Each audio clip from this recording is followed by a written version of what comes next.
Decisions, opinions, and methods of interpretation.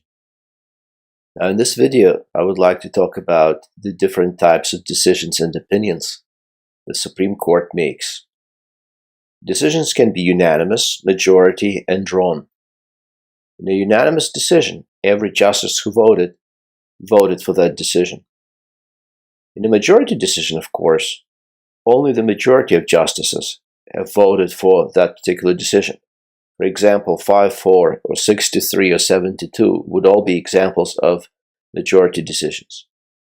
You can also have a drawn decision when the justices cannot get a majority. You can have, let's say, 4-4 or 3-3 split. In a case like that, the court's decision does not form a legal precedent, and the decision of the lower court stands.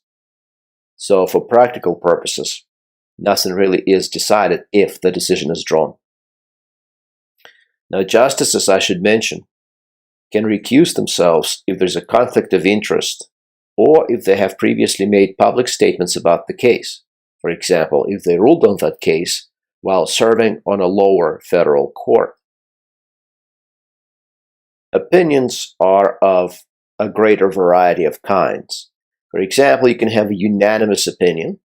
All justices sign on to that opinion. So unlike decisions, opinions are explanations of why a particular justice or justices have reached a given decision. So in a majority opinion, majority of justices sign on to that legal opinion. Per curiam opinion is an opinion by the court. That's what per curiam means in Latin, by the court. These are court opinions to which no specific justice has signed his or her name. Per curiam opinions tend to be short opinions, usually in easy cases, but not always. Plurality opinions are opinions that have less than the majority of justices sign on to them, but they also have more justices than any other opinion in this particular case. So, for example, in the case of Virginia versus Black in 2003, Griswold versus Connecticut 1965, in very important Supreme Court cases, there was no majority opinion in those cases. There was obviously a majority decision in both of those cases, but there was no majority decision in those cases. There was only a plurality decision in those. A plurality opinion in those cases. Concurrent opinions are opinions that agree with the decision of the court, but for different or for additional reasons than the ones offered by the majority. This is when a justice or justices wants to communicate, I agree with what the court has decided today, but here are my reasons. Here are the reasons the majority hasn't given. Okay. Finally, dissenting opinions are opinions that explain why justices disagree with the decision of the court. Dissenting opinions are important because every once in a while they can become the legal foundation of the new majority opinion when the court changes its mind and decades down the road and decides the case differently. Since justices are not immortal, they retire or die. When they are replaced, there is always at least a theoretical possibility that the same legal issue will be revisited and that it will be decided differently decades down the road. In fact, this happened on multiple occasions throughout United States Supreme Court history.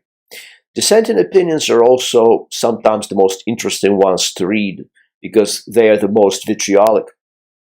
Justice Scalia, who passed away in 2016 after more than 3 decades of serving on the court, is famous for writing these dissenting opinions.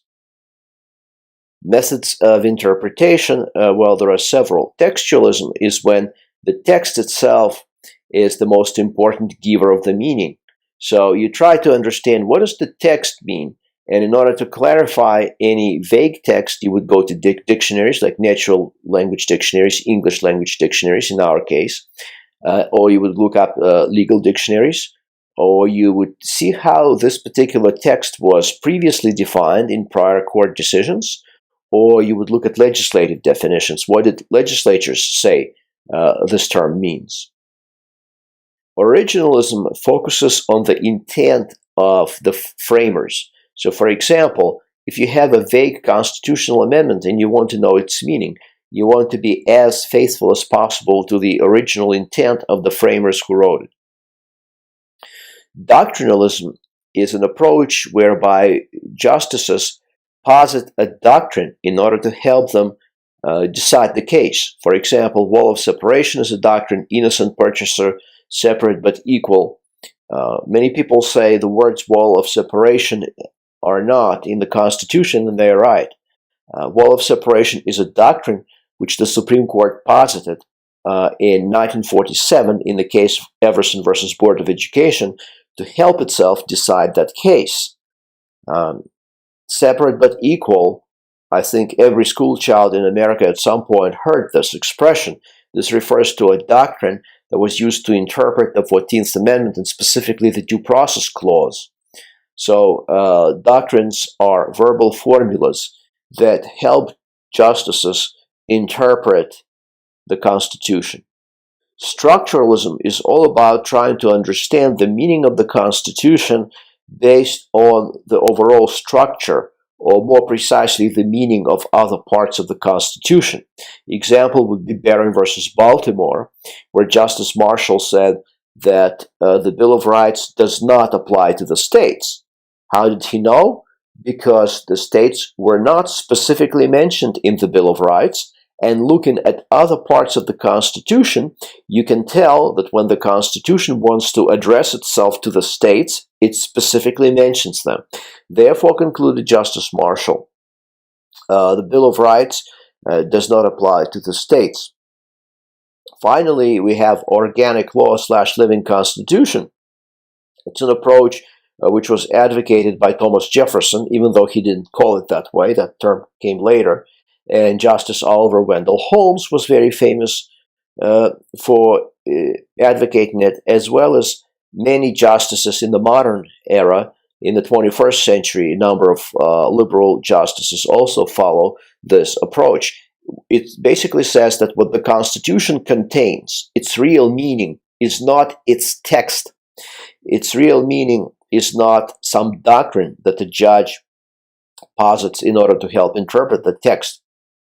Rather, the Constitution contains a number of great principles, and the exact meaning of these principles changes with time. For example, equal protection under the law, guaranteed by the 14th Amendment in 1868, is a principle which in the 21st century includes in itself the right of homosexuals to marry, even though it doesn't say so in the text, even though it was not the intent of the framers to protect same-sex marriage. But if you think about what equal protection under the law means in a modern era, that's what it means, among other things. That's what's included in its meaning. So the Constitution has great principles, but the exact meaning of these principles is not static. It changes as time itself changes. Judicial activism versus judicial restraint.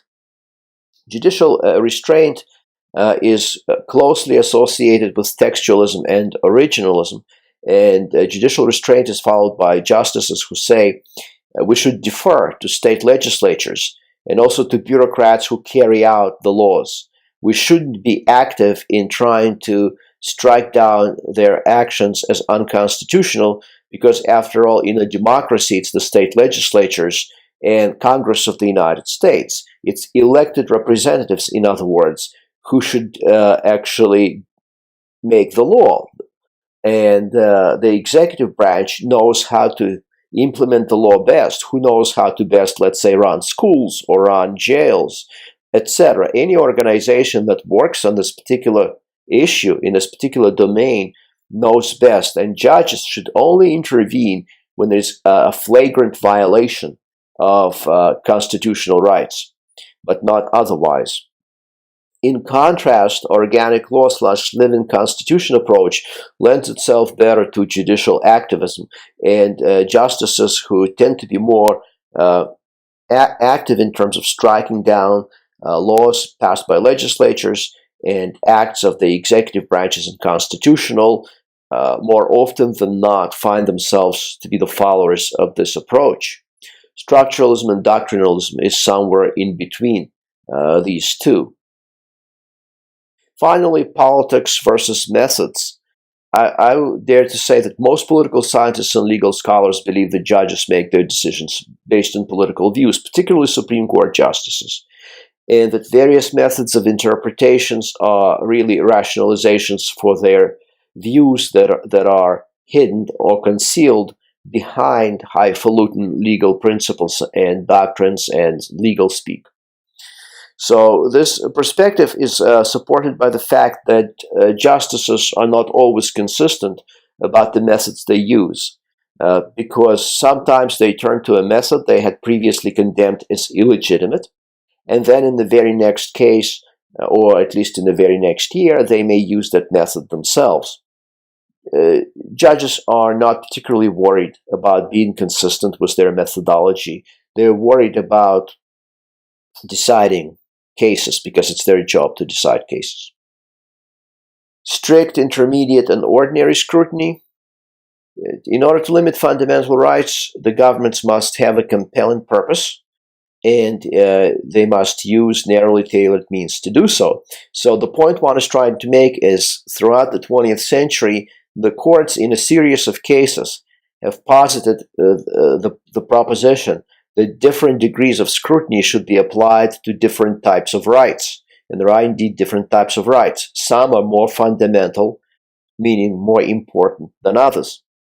So things like freedom of speech, freedom of religion, freedom of expression, freedom from being prosecuted twice for the same offense, in the 20th century have been judged to be fundamental rights. So in order to limit fundamental rights, the government must have a compelling purpose, and that even that is not enough. The means used to implement that purpose must be narrowly tailored. So compelling purpose may include things like protecting national security, saving lives, preventing grave damage to health or bodily harm. To limit important rights, the government must have an important governmental purpose and use substantially related means to carry out that purpose. Finally, to limit ordinary rights, the government must have a legitimate purpose and use reasonably related means. So virtually anything one can think of and virtually any not insane methods used to implement that purpose would be enough to interfere with ordinary rights. And this is the conclusion of this lecture.